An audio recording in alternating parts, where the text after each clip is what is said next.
associating eugenic thought with the Nazi movement and the Holocaust, destroyed the cultural viability of biological thinking about human behavior, essentially from the 1930s to the 1960s. This is what Alan V. Horowitz writes. So during the 1930s to the 60s, organic genetic explanations largely dropped out of the intellectual landscape for accounting for how should we then live. And there was this one other point I wanted to make about this philosophy of how should we then live. So it's a worthy question, and I'm certainly interested in it.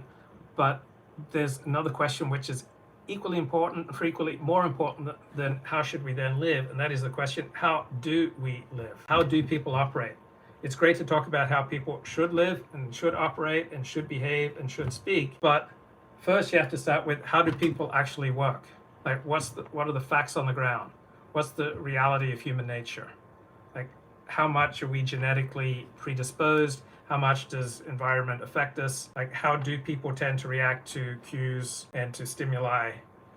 So first we have to understand reality before we can make any substantial difference with trying to adapt or shape reality in a more pleasing direction. It's akin to, let's say you've got a roommate who's an alcoholic, right? And you want to be helpful to your alcoholic roommate. So all your direct efforts to wean him away from alcoholism and get him recovery are only going to backfire. There's nothing you can do to prod him towards recovery that is assertive on your end. You can't say, hey, take a look at this. But one thing you can do is to look at yourself and ask yourself, why am I interested in putting so much energy into helping someone who has no desire to help himself? Why am I so invested in his recovery? Why don't I get invested in my recovery? And how am I being served by being obsessed with someone else's recovery rather than being obsessed with my own recovery? Now, we can't control other people, and we can't always even control ourselves, but we do have some influence over us, and we do have some influence over other people. So the better choices we make will tend to have a positive influence over other people. We also have the opportunity to extend empathy to others. So if someone's got a hangover, demonstrating some amount of empathy, may go a long way. If someone's having trouble, extending some empathy to someone you're living with is going to help out. But trying to give someone directions, trying to tell someone what to do, that usually doesn't work out very well. So we tend to get into these relationships where the more conscientious we become and the more we try to look after the other person, then the more irresponsible they become. Or the more sloppy we become, the more conscientious they become. Because there's something about relationships that likes homeostasis, likes things staying the same. That's why it's so hard to change dynamics in a family. So when you become harder working, someone else will start slacking off. When you become more conscientious, someone else will become more sloppy. Because we have this inherent innate desire to keep things just the way they are.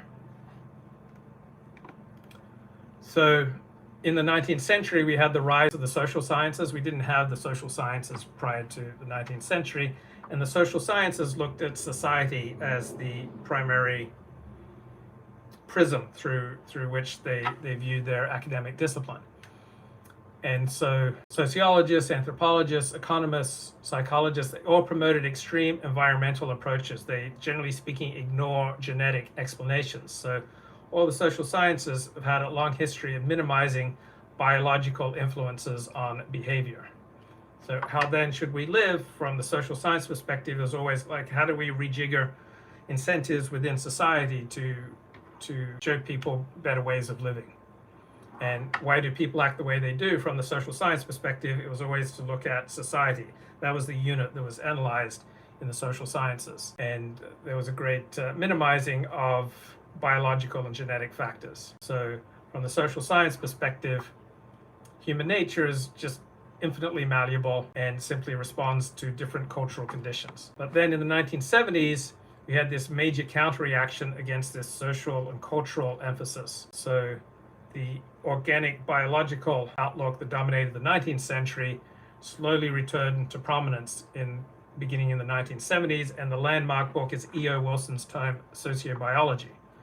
So he synthesized scholarship on how genes determine most animal behaviors, and then he concludes with a controversial chapter on how human behaviors also have natural genetic underpinnings. So Wilson claimed that all phenomena, from the birth of stars, the working out of social institutions are based on material processes that are governed by the laws of physics. And so there are similar-minded works from authors like Richard Dawkins, Daniel Dennett, Steven Pinker, and they have led the biologically based views of human nature back to cultural respectability. And so the field of psychology has sharply reacted against behaviorism, which says the environment and culture is everything, and turned once again towards the study of cognitive and brain processes such as neuroscience. What's my take on evolutionary psychology? I find it absolutely fascinating, but I'm not like bowing down to it and say this is the answer. All right, evolutionary psychology is also affected by culture,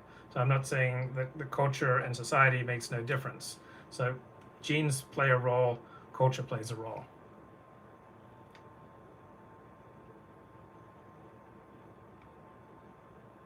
When you are having issues, take interest in other people's problems and your problems melt away. Yes, that's true. So if you feel no empathy for others, you are not seeing the world accurately. As soon as you start seeing the world accurately, as soon as you start seeing other people accurately, as soon as you start recognizing the humanity in other people, you can't help but feel varying degrees of empathy. So if you're not feeling empathy for people, then you're not seeing them accurately. You have a distorted view of reality.